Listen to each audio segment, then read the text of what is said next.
बिस्मिल्लाहिर्रहमानिर्रहीम। नाज़रीन, मैं हूं जावेद बलोच और उम्मीद है आप लोग खैरियत से होंगे। ऑपरेशन बनियान मनसूस के जो गाजी हैं, जो ज़ख्मी हैं, उनसे मुलाकात के लिए आज वज़ीर-ए-आज़म शहबाज शरीफ ने दौरा किया पसरूर छावनी का। फ्रंट लाइन पर पहुंचे वज़ीर-ए-आज़म army chief general Syed Asim Munir के साथ और air chief marshal Zaheer Babar Sidhu के साथ, वो भी उनके हमरा थे और उन्होंने जवानों से मुलाकात की जिन्होंने इस मार्का हक में हिस्सा लिया और गाजी करार दिए गए, गाजी बने, ज़ख्मी हुए।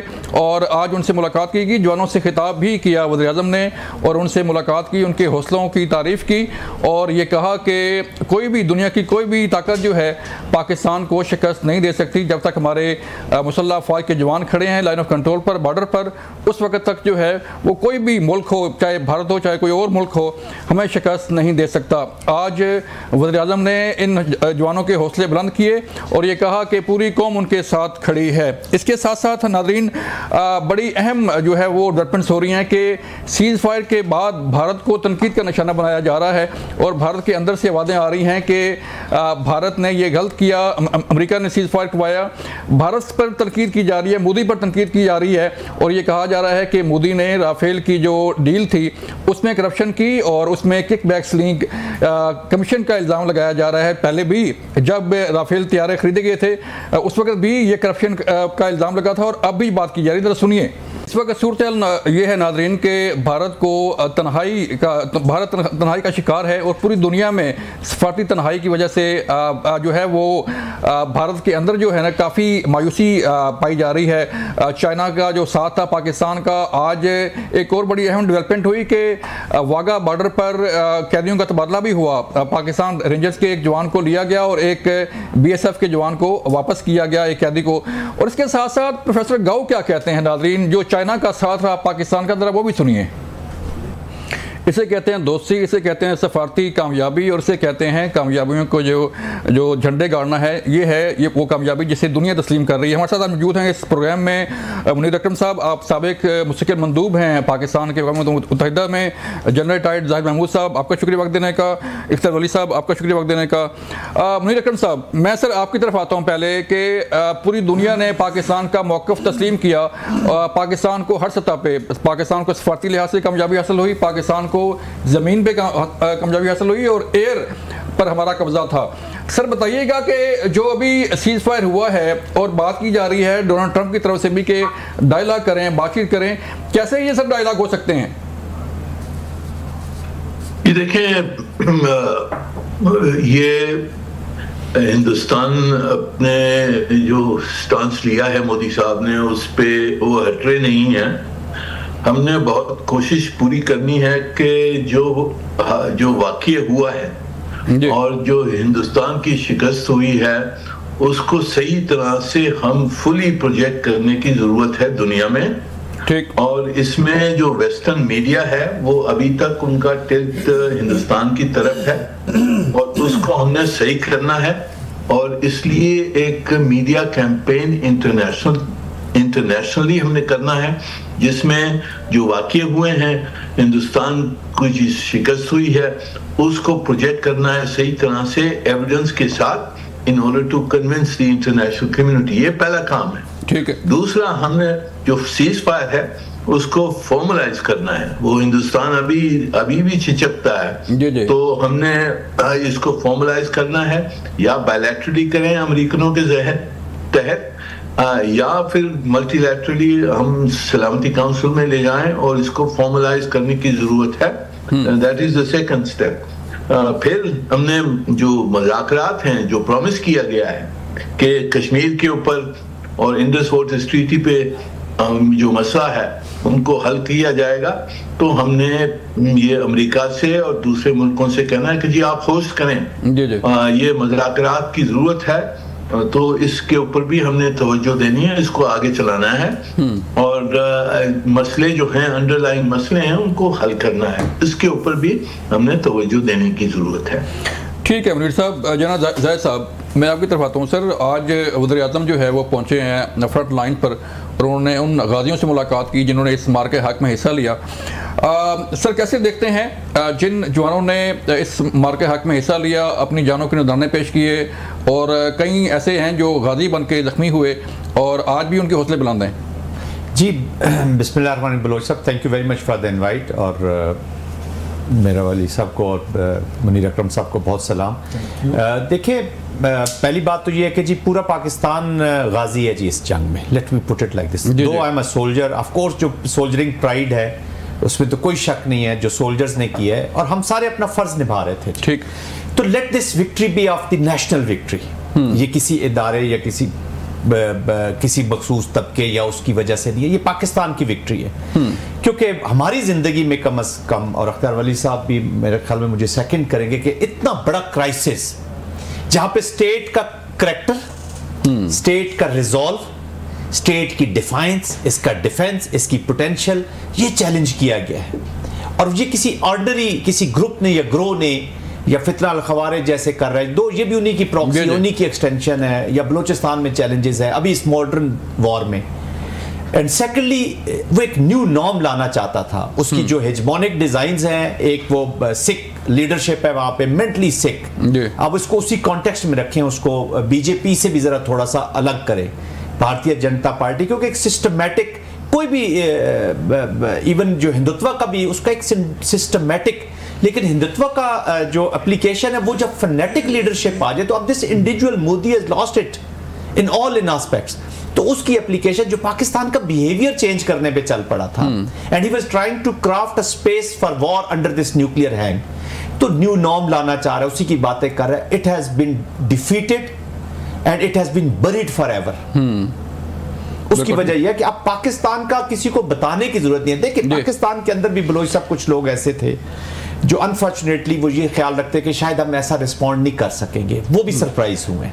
तो कहने का मकसद ये नेशनल विक्ट्री है जो प्राइम मिनिस्टर गया, ऑफ कोर्स सोल्जर्स की, हमारी जो शहीद हैं, हमारे जो गाजी हैं, और उनका बहुत कंट्रीब्यूशन है, वो फ्रंट लाइन पे होते हैं, वो बुलेट्स भी आ रही हैं, सारा कुछ आ रहा है। लेकिन ऑनेस्टली बताऊं, मैं खुद सोल्जर रहा हूं जी, हमने वॉर्स भी लड़ी हैं, जख्मी भी हुए हैं, सब कुछ हुआ है, लेकिन जब कौम आपसे खुश हो जाती है, जब कौम आपके पीछे, तो इससे बड़ा रिवॉर्ड कोई भी नहीं होता। तो वजीर आजम इसी कौम की नुमाइंदगी करने के लिए ने कहा था कि मैं बताने की जरूरत नहीं पड़ेगी जब हम, तो अल्हम्दुलिल्लाह मुनीर अकरम साहब अभी कह रहे थे इंटरनेशनल, आई थिंक राइटर्स सारे वेस्ट को पता जरूर है। ऑफ कोर्स ये जो हमारी इंफॉर्मेशन कैंपेन है ये एक बहुत अहम हिस्सा है जी अभी मॉडर्न वॉरफेयर का, तो इसको हमने और अभी चलाना जरूर है।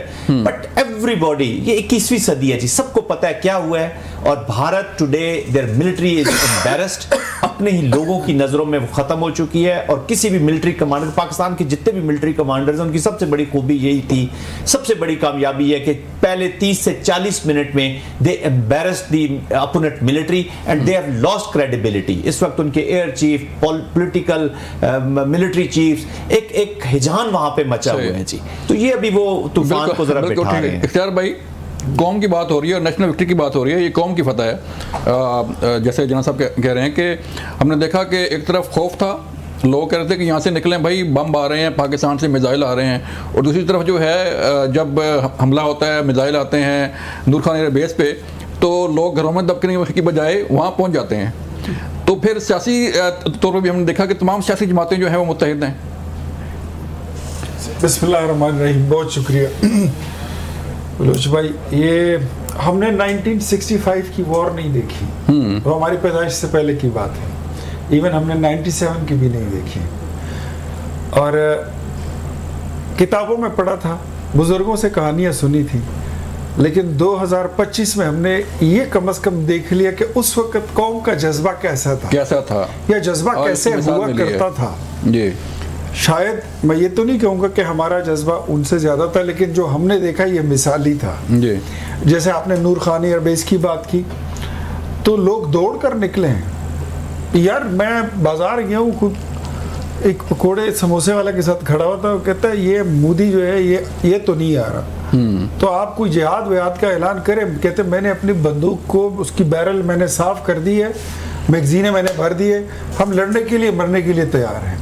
पाकिस्तान की सबसे बड़ी जीत ये, मैं मुनीर अकरम साहब ने जो बात की, मैं उसके कॉन्टेस्ट में कुछ कहना चाहता हूँ। हमारी जो सबसे जनरल साहब भी मेरी इस बात को सेकंड करेंगे, जो हमारा पॉलिटिकल मूव था, सबसे पहला मूव हमारा पॉलिटिकल था। जब हम पे ये इल्ज़ाम लगाया मोदी ने कि पहलगाम के वाक़े में आप मुलविस हैं, दिस इज यू पाकिस्तान, ये आपने किया है विदाउट प्रूफ। प्रूफ तो खैर सर 2:20 दोपहर को वाकया होता है, 2:30 बजे FIR होती है और 3 बजे फिर इसकी इन्वेस्टिगेशन मुकम्मल होकर इंडियन मीडिया पे सारी ढोलक पीटने शुरू हो जाते हैं कि जी ये पाकिस्तान ने कर दिया। ये वही कुछ जो प्रॉक्सी वॉर का जिक्र मेरे भाई कर रहे हैं जनरल जाहिद साहब, ये वही प्रॉक्सी वॉर है। तो हम ये कहते हैं कि ये तो खैर था ही झूठ। आपका पॉलिटिकल मूव जो था वो ये था, तो आपने इतना कह दिया, 2 लफ्ज थे कि let's have a joint investigation. जी जी, आओ जी, खत्म हो गई बात। एक मुश्तरका वो करते हैं, इसकी तहकीक करते हैं तो पता लग जाएगा। इफ वी आर इन्वॉल्व तो देन ठीक है, फिर जो आप कह रहे हैं वही। लेकिन अगर आप झूठे साबित हुए, गलत साबित हुए, तो फिर आपके मुतल्लिक हमारे जो बयान हैं, जो हमारे इल्जाम हैं, वो फिर दुरुस्त हैं कि this is you behind BLA, this is you behind BRA India, this is you behind TTP and all the people who are running the proxy wars in Pakistan. ये तुम हो, ये तुम्हारा गलीज एजेंडा है, ये तुम करते हो, ये गंदगी तुम फैलाते हो, इस खित्ते की अमन के दुश्मन तुम बने हुए हो।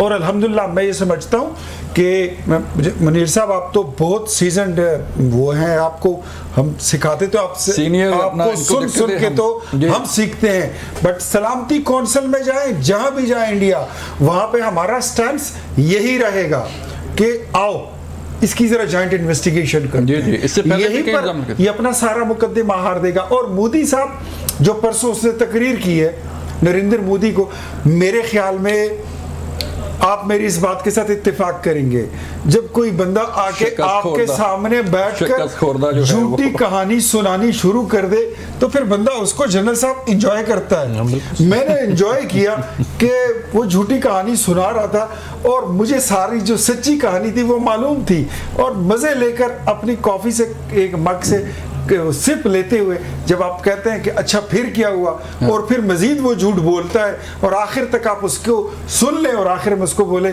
कि जो तुमने कहानी सुनाई है इसके डायरेक्टर हमें, ये सब हमें पता है। चलें ठीक है, यहाँ पे लेते हैं ब्रेक, मिलते हैं ब्रेक के बाद। वेलकम बैक नाज़रीन। मुनीर अकरम साहब, सर बताइएगा, एक तो जारी बात है अभी सीज फायर हो चुका है और अमेरिकन प्रेसिडेंट भी जो है वो कोशिश कर रहे हैं कि कोई बातचीत हो, कोई लंच करें, कोई खाना खाएं, दोनों मुल्क बैठ के आपस में और जो है वो बातचीत को आगे बढ़ाया जाए। लेकिन आपको लगता है कि ये आपने बड़ा देखा है इंडिया को सर, और हमने भी देखा है, सुना है, पढ़ा है कि उसने हमेशा टाइम गेन किया है, उसने हमेशा जो है वो फेस सेविंग के लिए उसने कहा कि ठीक है जी, जब मार पड़ना शुरू हुई तो फिर कहते हैं कि ठीक है बैठते हैं, बात करते हैं। तो आप समझते हैं कि सर कि ये बातचीत आगे बढ़ेगी? जी, मेरे ख्याल में हिंदुस्तान इसको बहुत रेजिस्ट करेगा। आप जैसे देख रहे हैं मोदी साहब की जो तकरीर थी, झूठ बोला है, पर वो अपनी उसकी पोजीशन, ये बिल्कुल एक्सट्रीमिस्ट लोग हैं और ये जिस तरह से अभी सीज फायर तो मान लिया क्योंकि मानना पड़ा उनको, पर अब ये वहां से हटने की कोशिश करेंगे और फिर ये किस्सा कहानी फिर चलाएंगे। तो मेरे ख्याल में हमने ये मौका है, इसको हमने इसीलिए ज्यादा जोर से प्रोजेक्ट करना है कि क्या वाकया क्या हुआ। दूसरा कि जो अमेरिका ने ऑफर किया है उसको हम अपॉर्चुनिटी को पकड़ के और इनके ऊपर दबाव डालने की जरूरत है कि कश्मीर का मसला हल करें, टेररिज्म बंद करें और जो इंडस वाटर्स ट्रीटी की जो खिलाफवर्जी ने की है उसको खत्म करें। ये हमारी ऑब्जेक्टिव्स, डिप्लोमेटिक ऑब्जेक्टिव्स अभी हमने पूरी करनी है और इसको पूरा सही तरह से अमेरिका को इस्तेमाल करें। दूसरी बड़ी ताकतों से हम दबाव डालें हिंदुस्तान के ऊपर और जो मल्टीलैटरल इदारे हैं जो अवेलेबल हैं उनको हम इस्तेमाल करें in order to project our case, और प्रेशर हिंदुस्तान के ऊपर बिल्कुल मैक्सिमम होना चाहिए इस बार। लेकिन सर हमारे 3 इशू जो है बुनियादी में, एक तो मसला कश्मीर है, उस पर अल्हम्दुलिल्लाह जो है वो बातचीत शुरू हो चुकी है, दुनिया बात कर रही है, अमेरिका बात कर रहा है। फिर आपने इंडस वाटर ट्रीटी का जो मामला बयान किया, हमारा मसला पानी का भी है, और सर फिर सबसे और इससे बड़ी बात कि हमारा मसला क्रॉस बॉर्डर टेररिज्म का भी है सर। तो इन तीनों इशूज को जो है वो लेके चलना सर। जी तो इसको जी इसको सर मैं पूछना ये चाह रहा हूँ कि इसको फिर कैसे पोर्ट्रे किया जाए दुनिया के सामने और कैसे मजबूर किया जाए कि इंडिया जो है बैठे टेबल पे? जी मेरे ख्याल में हमें इसीलिए अमेरिका को इस्तेमाल करना है, क्योंकि अभी अमेरिकन सदर ने कहा है कि मैं मीडिएट करना चाहता हूँ, ये मसले हल करवाना चाहता हूँ। तो हम उनसे कहें कि जब आप होस्ट करें मुज़ाकरात, आप बुलाएं, जिस तरह से यूक्रेन और रशिया को बुलाया उन्होंने, उसी तरह से आप हिंदुस्तान पाकिस्तान को बैठाए टेबल के ऊपर, मुज़ाकरात करवाएं और फिर देखें कि हिंदुस्तान क्या करता है। हिंदुस्तान को जवाब देना पड़ेगा अमेरिका को, और फिर हम अगर वो नहीं मानता है तो हमने दूसरे जो इदारे हैं, मल्टीलैटरल हैं, बायलैटरल हैं, वो सब इस्तेमाल करके और हिंदुस्तान पे प्रेशर डालना है कि जी आइए ये मसले जो हैं इनको भी हल करना है। और यही मौका है कि जब वहाँ कंफ्यूजन है, वो वहाँ दबाव है, इंटरनल डिसेंशन है, इस वक्त हमने उनको मैक्सिमम प्रेशर डाल के इन मसलों को एड्रेस करवाना है। बिल्कुल ठीक है जनाब जाहिद साहब, हमने देखा अपने जवानों का जज्बा, जिस तरह वो जब ये ऑपरेशन शुरू हुआ बुनियाद मरसूस, तो हमें पता चला, वीडियो आई, हमने देखा कि हमारा अफसर जो है वो बता रहा है जब फतेह वन उसने फायर किया तो वो कहता है जी एट द टाइम ऑफ फजर हम जो है वो पंच मारने जा रहे हैं इंडिया को। सर जज्बा की बात कर रहा हूँ कि जज्बा कैसा होता है जवानों का? आपने भी कई जंगों में हिस्सा लिया, बॉर्डर पे रहे और फिर आपका बसा भी पड़ा जो हमारा दुश्मन है उनके फौजियों के साथ ही। तो हमारे जज्बे में उनके जज्बे में क्या फर्क होता है सर? देखिए बलोच साहब, कोई भी सोल्जर हो, किसी मुल्क का हो, किसी रिलीजन का हो, वो उसकी जो लव फॉर दी स्टेट है या अपने मुल्क से, दैट इज अनक्वेश्चनेबल जी। अपनी जान का सौदा कर लेना। और पाकिस्तान का जो मुजाहिद है वो बेसिकली अपने आप को, हमने जब जंग लड़ते हैं या जो एक ईमान तकवा जहाद फी सबीलिल्लाह, इस मोटो पे तो आपकी बुनियाद रखी जाती है जी। तो this is a contract between you and अल्लाह सुब्हाना ताला, सबसे बड़ी बात। फिर आपका और एक ऐसे मुल्क के साथ कॉन्ट्रैक्ट है जिसकी बुनियाद ला इलाहा इल्लल्लाह मोहम्मद रसूलुल्लाह पे रखी गई, और फिर ऐसी अजीमुल शान जिस कौम को आप रिप्रेजेंट करते हैं। तो पाकिस्तान की फौज एक ही मकसद के लिए बनाई गई जी, और वो है इंडिया। पाकिस्तान की फौज की एग्जिस्टेंस बेस ही एक चीज पे कर रही है कि हमारा जो अनफिनिश्ड एजेंडा है, जो कश्मीर का मेन कॉन्फ्लिक्ट है, क्योंकि मैं और आप और वली साहब, मुनीर अकरम साहब मुकम्मल ही नहीं है जी, जिस्म तो है, रूह और दिल अभी तक मुकम्मल नहीं हुआ। तो दैट इज द जज्बा जिसके ऊपर हम लड़ते हैं। मैं आपको एक जज्बे की मिसाल देता हूँ। इर्तिजा जो यंग बच्चा 7 years old, एक हमारे कर्नल साहब थे, उनका बेटा शहीद होता है वहां पे, और आप यकीन करें कि आप वो वीडियो देखें जब जो जिस यूनिट से वो बिलोंग करते हैं, उन्होंने अपने सामने जो एरिया डिप्लॉयड था ना जी एनिमी का, उसको बिल्कुल खाक में मिला दिया जी, the way they were fighting. और शहीद होता है और 3-4 दिन के बाद वो यूनिट जो है वो वहां पे ढोल बजा रही है, लुडियां डाल रही है, और कर्नल साहब के 2 जो बच्चे हैं उनको उन्होंने कंधों पे उठाए, जो बाकी 2 बच गए, और कर्नल साहब साथ क्लैप कर रहे हैं। This is what it is.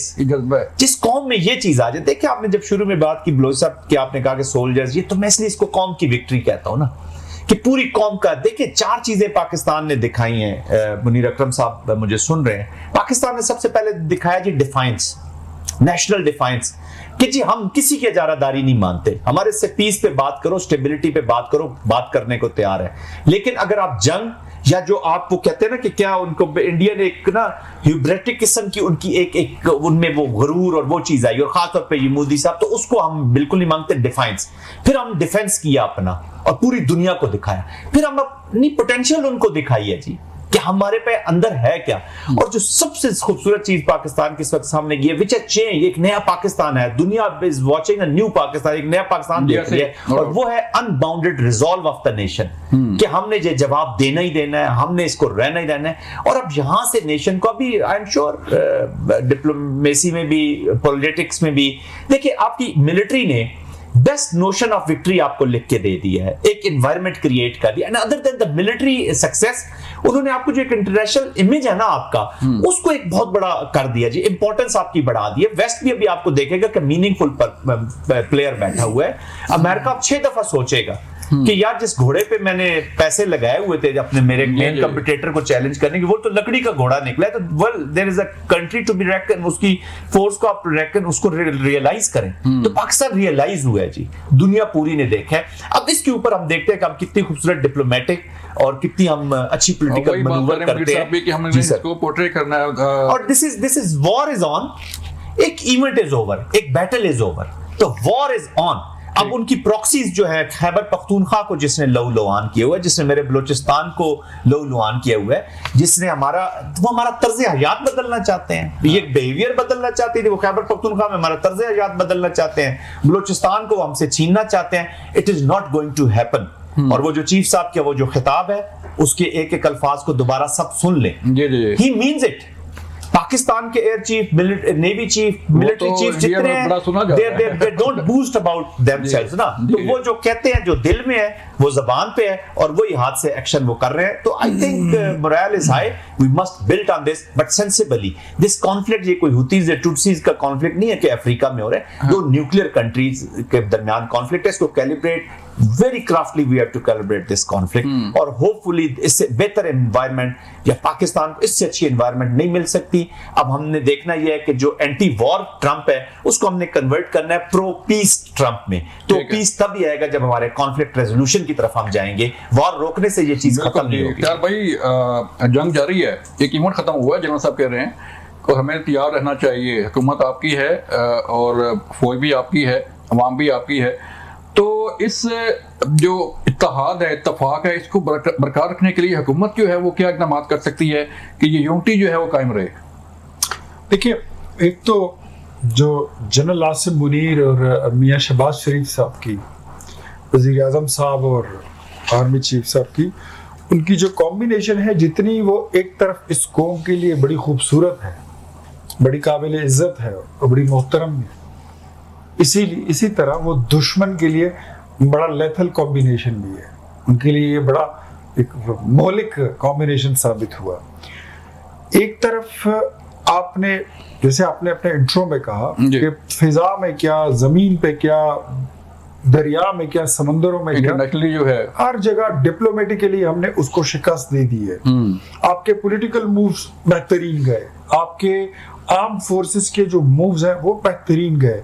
आपके पॉलिटिकल मूव्स का ये भी फायदा हुआ कि आपके पास ऑलमोस्ट आपकी पूरी पार्टियां और सारी कौम वो आपके साथ यकजान, एक आवाज होकर खड़ी हो। मां सिवाय कुछ चंद लोगों को, उनको फॉरगेट अबाउट देम, ये जमाने कदीम से चला आ रहा है कि सारे लोग जो है वो नहीं होते। और ये मीर जाफर और मीर सादिक को मरे हुए पता नहीं कितना जमाना हो गया, लेकिन कुछ लोग होते हैं जो ऐसे में बाहर बैठकर डॉलर कमाने के लिए अपना जहरीला प्रोपेगेंडा वो करते रहते हैं कि उससे होता कुछ नहीं है। पाकिस्तान की आवाज पूरी दुनिया में, वो पूरी दुनिया में सुनाई दी है। ठीक। और इस वक्त आप बिल्कुल अपर हैंड पर हैं। आपको दुनिया जो है वो मान चुकी है, आपकी पॉलिटिकल मूव्स को भी, आपके आर्म फोर्सेस के मूव्स को भी।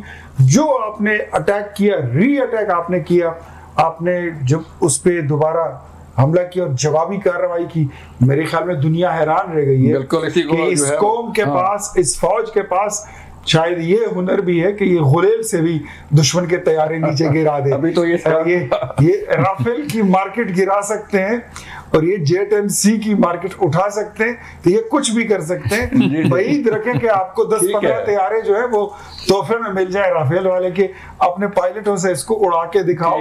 दुनिया को ये इतने बेगैरत नहीं है जितने वहां पे इन्होंने साबित कर दिया इसको। ठीक है, चले ब्रेक लेंगे, मिलते हैं ब्रेक के बाद। वेलकम बैक नाज़रीन। हम बात कर रहे हैं कि अमेरिकी प्रेसिडेंट डोनाल्ड ट्रंप भी जो है ये चाहते हैं कि मुज़ाकरात हों और उनके साथ जो है वो बातचीत की जाए, ये इस चीज़ पर जो है इस पर सरासर गुफ्तगू हो और जो मसाइल हैं वो हल की हैं। सुनते हैं कि डोनाल्ड ट्रंप क्या कह रहे हैं। हमें ज्वाइन किया साजिद तारड़ साहब ने, रहनुमा हैं पार्टी के, डोनाल्ड ट्रंप साहब के बड़े करीबी जो साथी समझे जाते हैं। तारड़ साहब बहुत शुक्रिया वक्त देने का। सर बताइएगा कि अमेरिका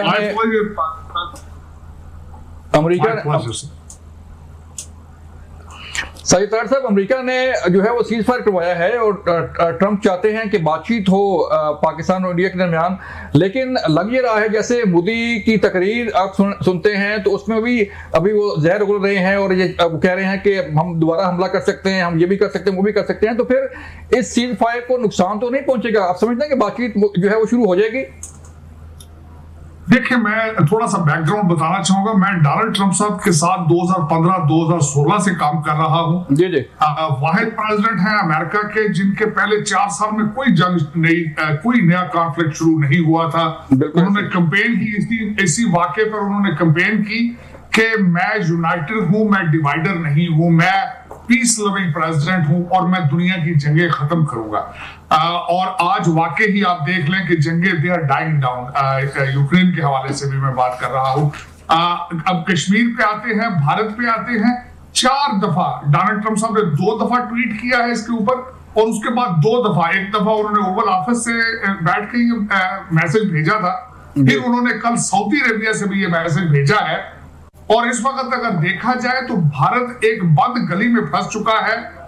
उनके साथ आपने देखा होगा कि पूरी दुनिया में इस वक्त भारत आइसोलेटेड है। उनके साथ सिर्फ आज इजराइल खड़ा था, वो भी मेरे ख्याल में वहां पे एक तो मैं 2 बातें, एक तो वो अमेरिका को रिप्रेजेंट करता है, दूसरा वहां पे वो अपने मिसाइल और ड्रोन टेस्ट कर रहा था और भारत उनका कस्टमर है, एलाय नहीं है उनका। तो इसमें अगर देखा जाए तो और दूसरा अगली बात जो बताना चाहूंगा, डोनाल्ड ट्रंप साहब ने कश्मीर के हवाले से अपने पहले 4 साल दौर में भी आर्बिट्रेशन ऑफर की थी, जिसको बड़े बुरे तरीके से भारत ने रिजेक्ट किया था। लेकिन आज मंजरनामा चेंज हो चुका है। आज भारत शिकस्त खुर्दा है, आज राफेल गिर चुके हैं, आज S-400 तबाह हो चुका है और आज पाकिस्तान ने प्रूव कर दिया है कि ये गाजा नहीं है, ये मजाक नहीं है। तो मेरे ख्याल में जो ये 2 तकारीर की है मोदी साहब ने, उन 2 तकारीर में एक हारे हुए वजीर आजम नजर आ रहे थे और दूसरा मेरे ख्याल में वो आखिरी कोशिश कर रहे हैं। लग रहा था तारड़ साहब वो कहते हैं मोदी साहब कि हमने रिक्वेस्ट नहीं की कि सीज फायर हो। उस वक्त क्या सूरत चल रही थी जब पाकिस्तान का जवाब चल रहा था, राफेल तबाह हो रहे थे, S-400 तबाह हो रहा था? किसने रिक्वेस्ट की थी सीज फायर के लिए? देखिए, मंजरनामा ये था उस वक्त, अगर देखा जाए क्वेश्चन मार्क ये होगा कि आखिरी मिसाइल किस कंट्री की तरफ से फेंका गया था। वो आखिरी मिसाइल पाकिस्तान की तरफ से था। और दूसरी बात उसमें ये है कि कश्मीर के मामले पर ये नजर आ रहा है, कश्मीर के मामले पे उनकी रजामंदी और डायलॉग का हिस्सा बनाना शिकस्त की अलामत है। वरना आपने देखा होगा कि पिछले तकरीबन 6 साल से भारत पाकिस्तान से ना बात कर रहा था, ना कश्मीर के मुद्दे के ऊपर बात कर रहा था। तो इससे नजर आ रहा है कि शिकस्त भारत की थी, भारत लरज रहा था और उसमें ये सारी चीजें नजर आ रही है, उनके एक्सेप्टेंस ऑफ सीज फायर। तो मैं समझता हूं कि इस वक्त मोदी साहब अपनी कैंपेन के तौर पे तो बात ये कर सकते हैं, लेकिन प्रैक्टिकल रियलिटी है जो वो ऑन ग्राउंड रियलिटी बिल्कुल डिफरेंट है। पाकिस्तान का अपर हैंड है और इस वक्त अगर देखा जाए तो भारत के पास कोई चॉइस नहीं है, बिल्कुल सिवाय इस बात के कि डोनाल्ड ट्रंप साहब के साथ काम करें। जी बिल्कुल, पाकिस्तान का अपर हैंड है। जनाब जाहिद साहब, डीजी आइज़ ने कहा था कि अभी ये आगाज है, हमारे पास और बहुत कुछ पड़ा हुआ है, अगर वो चल गया तो फिर हालात कुछ और होंगे। तो जो चल रही हैं चीजें, हम तो तैयार हैं किसी भी जारियत के लिए। देखिए जी, पाकिस्तान ने हमेशा तैयारी है कि मैं जैसे कह रहा हूँ एक ही मुल्क के खिलाफ की है और अल्हम्दुलिल्लाह एस्केलेशन लेडर पे न सिर्फ पाकिस्तान ने 2 नॉच अप जाकर रिस्पॉन्ड किए बल्कि उसको मेंटेन रखे। देखिए, ये जो मिलिट्री कॉन्फ्लिक्ट होता है जी, ये जो लड़ाई होती है ना, ये एक ड्यूअल होता है, एक बॉक्सर्स जैसे लड़ रहे होते हैं। तो उन्होंने पाकिस्तान का बॉर्डर्स क्रॉस किए, उन्होंने एंगेजमेंट की, तो आपने इमीडिएटली 24 आवर्स के अंदर जब डिफेंसिव मनूवर किया तो उसमें आपने अपनी डेटरेंस रीगेन की टैक्टिकल ऑपरेशनल लेवल पे। फिर उन्होंने मिसाइल से जैसे ये उसको उसमें ड्रोन्स भेजे और थोड़ा सा जो एक्सचेंज किया, तो पाकिस्तान ने उन्होंने 6 से 8 मकामात पे अगर किया तो पाकिस्तान ने 26 मकामात और कुछ चीजें सिंबॉलिक। फिर आपने न्यू दिल्ली पे भी अपने ड्रोन उड़ाए, आपने उनके पहले दिन 4 जो उनका सेंटर ऑफ ग्रेविटी जिसको कहते थे राफेल को आपने इमरजेंसी लैंडिंग पे मजबूर किया श्रीनगर में, आपको पहली रात अगर याद होगी।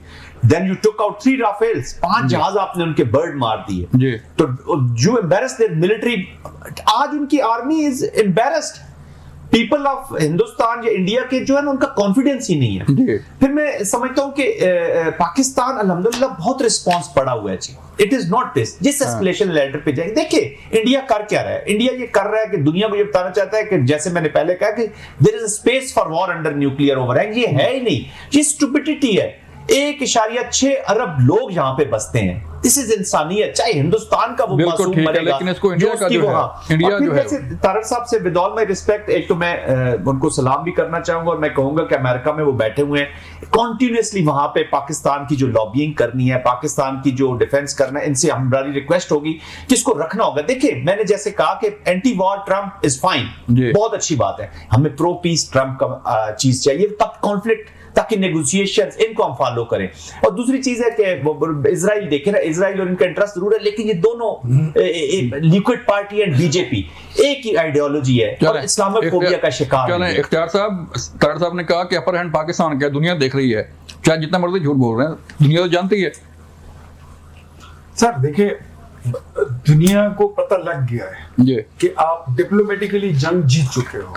दुनिया को बात समझ आ गई है कि आपने एयर डिफेंस सिस्टम में दुनिया को हैरान करके रख दिया है और आपने इंडिया का तमाशा बना दिया है। वहां पर S-400 किया, इजरायली ड्रोन्स किया, यूरोपियन राफेल किया और उनकी सरकार किया, उनका गठजोड़ किया, उनकी साजिश, आपने सारा सिस्टम उनका मलिया मेट कर दिया है। अब इस वक्त हमें करना क्या है? तारड़ साहब एक बड़े ही मोहतरम साथी है हमारे, साजिद तारड़ साहब, मैं इनसे भी दरखास्त करूंगा जैसे जनरल साहब ने की कि आप वो महाज संभालें। अब इस वक्त करना क्या है कि वजीर आजम साहब अपना डिप्लोमेटिक बॉर्डर जो है उसको संभालें। बिल्कुल। जो जनरल साहब हैं वो अपना जमीनी बॉर्डर जो है मुल्क के जुग्राफियाई सरहदात का बॉर्डर संभालें। मैं आप जनरल जायद साहब और हम जैसे और पाकिस्तानी हम यहाँ पर सोशल मीडिया और मीडिया का बॉर्डर संभालें तो मेरे ख्याल में ये जंग हम जीत चुके हैं और हम नाकाबिल शिकस्त हैं। जनरल जायद साहब शुक्रिया, भाई तारड़ साहब आपका शुक्रिया। नाज़रीन ये था क्या प्रोग्राम, अपना ख्याल रखिएगा, अल्लाह हाफिज।